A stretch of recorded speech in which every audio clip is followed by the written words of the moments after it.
భయ్యా ఏమైనా అంటే అంటామంటారు కానీ ఈ తనుజ షోలో ఏం జరుగుతుందంటే క్లియర్ కట్గా ఈ పిఆర్ నాగార్జున గారు తనుజాకి ఎంత ఫేవరబుల్గా ఉన్నారన్నది మనం నిన్న ఎపిసోడ్ చూస్తే అర్థమవుతుంది. ఫస్ట్ ఆఫ్ ఆల్ ఎవరైనా ఏదైనా తప్పు చేస్తే సాటర్డే వాళ్ళకి అన్ని వీడియోలు చేసి ఉతికి ఆరేస్తారే, మరి తనూజ చేసినవి ఎందుకు సాటర్డే ఎపిసోడ్లో ఫస్ట్ ఆఫ్ ఆల్ చూపించట్లేదు?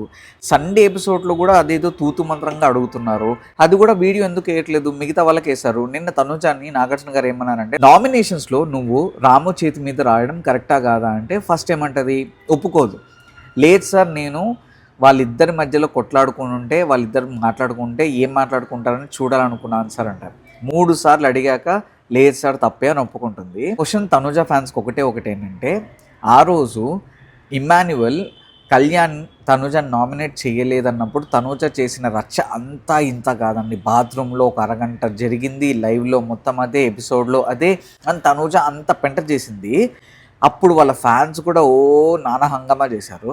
మరి కళ్యాణ్ని నామినేట్ చేయాలని తనుజ చెప్పడం గురించి కానీ, అండ్ వాళ్ళిద్దరూ కొట్లాడుకుంటే చూడాలని ఉంది అని తనుజ అన్న మాటలకు కానీ మీ రియాక్షన్ ఏంటి? ఇప్పటికీ తనుజ మీరు సపోర్ట్ చేస్తున్నారు కదా, దీనిపై మీ స్పందన ఏంటి? ఇప్పుడు పక్కోడు తప్పు చేశాడు కాబట్టి నేను తప్పు చేశాను చెల్లుకు చెల్లు అన్నట్ట, లేకపోతే రివెంజ్ అన్నట్ట, లేకపోతే అప్పుడు ఒకవేళ మీరు ఇమ్మాన్యువల్ని గుంటనక్క అది ఇది అన్నప్పుడు ఇప్పుడు తనుజ చేసింది ఏంటి?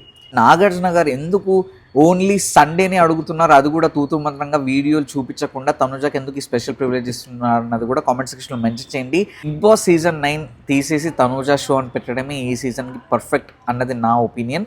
మీ ఒపీనియన్ ఏంటో కామెంట్ సెక్షన్లో మెన్షన్ చేయండి. అండ్ ఆనెస్ట్ జెన్యూన్ రివ్యూస్ కోసం don't forget to like, share and subscribe life ఏ జిందగీ.